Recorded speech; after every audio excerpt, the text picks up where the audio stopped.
တမန်တော်ဝတ္ထုအခန်းကြီး၈ထိုအခါယေရုရှလင်မြို့၌ရှိသောအသင်းတော်သည်ပြင်းစွာသောညှင်းဆဲခြင်းကိုခံရသဖြင့်တမန်တော်တို့မှတပါးသင်းဝင်သူအပေါင်းတို့သည်ယူဒပြည်ရှမာရိပြည်အရရတို့၌အနှံ့ပြားကွဲပြားကြ၏တရားကိုယိုသေးသောသူတို့သည်တရေဖန်ကိုတင်းကြို၍ပြင်းစွာသောငိုကြွေးမြည်တမ်းခြင်းကိုပြုကြ၏ရှောလူသည်အသင်းတော်ကိုဖျက်ဆီးလေ၏အိမ်များသို့ဝင်ပြီးလျင်ယောက်ျားမိန်းမတို့ကိုဆွဲငင်၍ထောင်ထဲ၌လှောင်ထားတတ်၏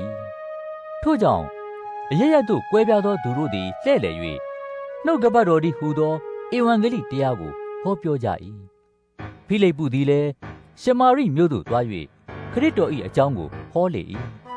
လူအစုအဝေးတို့သည်ကြား၍ဖိလိပ္ပုပြုသောနမိတ်လက္ခဏာတို့ကိုမြင်သောအခါသူ၏စကားကိုတညီတညွတ်တီးနားထောင်ကြ၏အကြောင်းမူကားနတ်ဆိုးဆွဲသောသူများတို့၏အထက်မှနတ်ဆိုးတို့သည်ပြေးစွာသောအတန်နှင့်အော်ဟစ်လျက်ထွက်သွားကြ၏ကိုမလှုပ်နိုင်သောသူခြေမစွမ်းသောသူအများတို့သည်လည်းပဂရိအဖြစ်သို့ရောက်ကြ၏ထိုမြို့သူမြို့သားတို့သည်အလွန်ဝမ်းမြောက်ခြင်းရှိကြ၏ရှိမုတ်အမည်ရှိသောသူတစ်ယောက်သည်ထိုမြို့၌နတ်ဝိဇ္ဇာအတတ်နှင့်ပြုပြင်၍ငါသည်ထူးဆန်းသောသူဖြစ်သည်ဟုဆိုလျက်ရှမာရိအမျိုးသားတို့ကိုမိန်မောတွေ့ဝေစေခြင်းငှာပြု၏လူကြီးလူငယ်ရှိသမျှတို့ကလည်းဤသူသည်ဖယားသခင်၏မဟာတကိုးတော်ဖြစ်သည်ဟုဆိုလျက်ထိုသူ၌စီးကပ်ကြ၏စီးကပ်သည့်အကြောင်းကသူတို့ကိုမိန်မောတွေ့ဝေစေခြင်းငှာထိုသူသည်နတ်ဝိဇ္ဇာအတတ်အဖြစ်ကြာမြင့်စွာပြုလျက်နေ၏ဖိလိပ္ပုသည်ဖယားသခင်၏နိုင်ငံတော်နှင့်၎င်းယေရှုခရစ်၏နာမတော်နှင့်၎င်းစပ်ဆိုင်သောဧဝံဂေလိတရားကိုဟောပြော၍ထိုသူတို့သည်ယုံကြည်သောအခါယောက်ျားမိန်းမတို့သည်ဗတ္တိဇံကိုခံကြ၏ရှိမုန်သည်လည်းကိုယ်တိုင်ယုံကြည်သည်ဖြစ်၍ဗတ္တိဇံကိုခံပြီးမှဖိလိပ္ပုထံ၌မှီဝဲစည်းကပ်သဖြင့်ထူးဆန်းသောတကိုးကြီးသောနမိတ်လက္ခဏာများကိုမြင်၍မိန်မောတွေ့ဝေလျက်ရှိလေ၏ရှမာရိမြို့သားတို့သည်ဖျားသခင်၏နှုတ်ကပတ်တရားတော်ကိုခံယူကြပြီဟုယေရုရှလင်မြို့၌ရှိသောတမန်တော်တို့သည်သတင်းကြားလျင်ပေတရုနှင့်ယောဟန်တို့ကိုဆေလွှတ်ကြ၏ထိုမြို့သူမြို့သားတို့သည်သခင်ယေရှု၏နာမ၌ဗတ္တိဇံကိုခံယူမျှတာရှိသဖြင့်တစုံတယောက်သောသူအပေါ်၌တန်ရှင်းသောဝိညာဉ်တော်သည်တက်ရောက်တော်မမူသေးသည်ဖြစ်၍တမန်တော်တို့သည်ရောက်ကြလျင်ဝိညာဉ်တော်ကိုခံရမည်အကြောင်းထိုမြို့သူမြို့သားတို့အဖို့ဆုတောင်း၍ထိုသူတို့အပေါ်၌လက်ကိုတင်သောအဖြစ်သူတို့သည်တန်ရှင်းသောဝိညာဉ်တော်ကိုခံရကြ၏တမန်တော်တို့လက်ကိုတင်သောအဖြစ်တန်ရှင်းသောဝိညာဉ်တော်တက်ရောက်သည်ကိုရှိမုန်မြင်လျင်ငွေကိုယူဆောင်ခဲ့၍ကျွန်ုပ်၏လက်တင်ခြင်းကိုခံရသောသူသည်တန်ရှင်းသောဝိညာဉ်တော်ကိုခံစေမည်အကြောင်းကျွန်ုပ်အားအခွင့်ပေးပါဟုတောင်းတော်ပေတရုကဖျားသခင်ကျေးဇူးတော်ကိုငွေနှင့်ဝယ်ယူမည်ဟုအကြံရှိသောကြောင့်သင်နှင့်တကွသင်၏ငွေသည်ပျက်စီးခြင်းသို့ရောက်ပါစေသင်သည်ဤအမှုအရာနှင့်မဆက်ဆံသောသူဖြစ်၏အကြောင်းမူကားသင်၏စိတ်နှလုံးသည်ဖျားသခင်ရှေ့တော်၌ဖြောင့်မတ်ခြင်းမရှိထိုကြောင့်သင်၌ယခုဆိုးညစ်သောအမှုကိုနောင်တရလော့သင်၏စိတ်နှလုံး၌ကြံစီခြင်းအပြစ်ကိုလှုပ်ကောင်းလှုပ်လိုက်မည်ဖြစ်၍ဖျားသခင်ကိုတောင်းပန်လော့သင်သည်ခါးစွာသောတဲကြီးဆွဲသည်ဖြစ်၍ဒုစရိုက်အနှောင်အဖွဲ့နှင့်မလွတ်ကြောင်းကိုငါသိမြင်သည်ဟုဆို၏ရှိမုန်ကလည်းမိန်တော်မူသောအရာတစုံတစ်ခုမျှကျွန်ုပ်အပေါ်သို့မရောက်ပါမည်အကြောင်းထာဝရဘုရားကိုကျွန်ုပ်အဖို့လုံးကဆုတောင်းတော်မူကြပါဟုပြန်ပြော၏တမန်တော်တို့သည်တက်တည်ခံ၍သခင်ဖျား၏နှုတ်ကပတ်တရားတော်ကိုဟောပြီးမှယေရုရှလင်မြို့သို့ပြန်သွားရာရှမာရိရွာများတို့၌လည်းဧဝံဂေလိတရားကိုဟောပြောကြ၏တဖန်ထာဝရဘုရား၏ကောင်းကင်တမန်သည်ဖိလိပ္ပုအားသင်ထပ်၍ယေရုရှလင်မြို့မှဂါဇမြို့သို့သွားရာတောလမ်းတွင်တောင်မျက်နှာသို့သွားလော့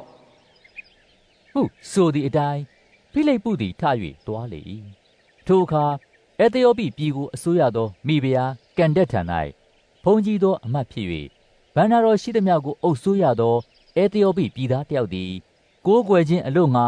ယေရုရှလင်မြို့သို့သွား၍ပြန်စဉ်တွင်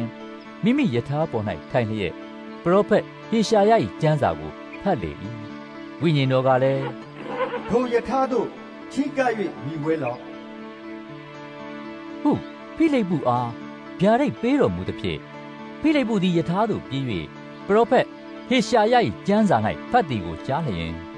ဖတ်သောအရာကိုနားလည်ပါ၏လောဟုမေးမြန်း၏ထိုအမတ်ကလည်း သူတည်ပဲ့ပြည့်သောသူမရှိလျင်အဘယ်သို့နားလည်နိုင်မည်နည်းဟုဆိုပြီးမှမိမိနှင့်အတူဖိလိပ္ပုတက်၍ထိုင်နေပါမည်အကြောင်းတောင်းပန်၏ကျမ်းစာ၌ဖတ်သောအချက်ကူမူကားအသေးသက်ချင်းကဆောင်သွားသောသိုးကဲ့သို့သူ့ကိုဆောင်သွား၍သိုးတငယ်သည်အမွေးညက်သောသူရှေ့မှမမြည်ဘဲနေတကဲ့သို့သူသည်နှုတ်ကိုမဖွင့်ဘဲနေ၏နှိတ်ချခြင်းကိုခံစဉ်တွင်သူတစ်ပါးတို့သည်ထိုသူကိုမတရားသဖြင့်စီရင်ကြ၏ထိုသူ၏အသက်ကိုမြေကြီးကသိမ်းရုပ်သည်ဖြစ်၍သူ၏အမျိုးအနွယ်ကိုအဘယ်သူပြညွှန်မည်နည်းဟုကျမ်းစာလာသည်ထိုအမတ်ကလည်းပရောဖက်သည်အဘယ်သူကိုယင်မှတ်၍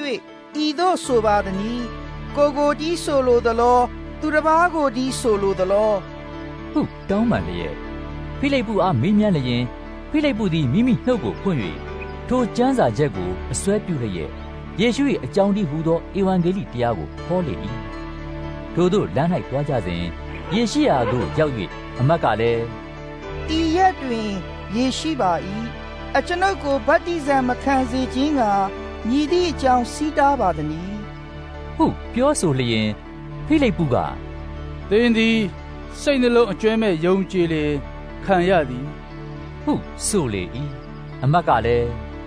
ယေရှုခရစ်သည်ဘုရားသခင်၏သားတော်ဖြစ်တော်မူကြောင်းကိုအကျွန်ုပ်ယုံကြည်ပါသည်ဟုဝန်ခံ၍ယထာကိုရက်စေခြင်းမှာစီရင်ပြီးမှ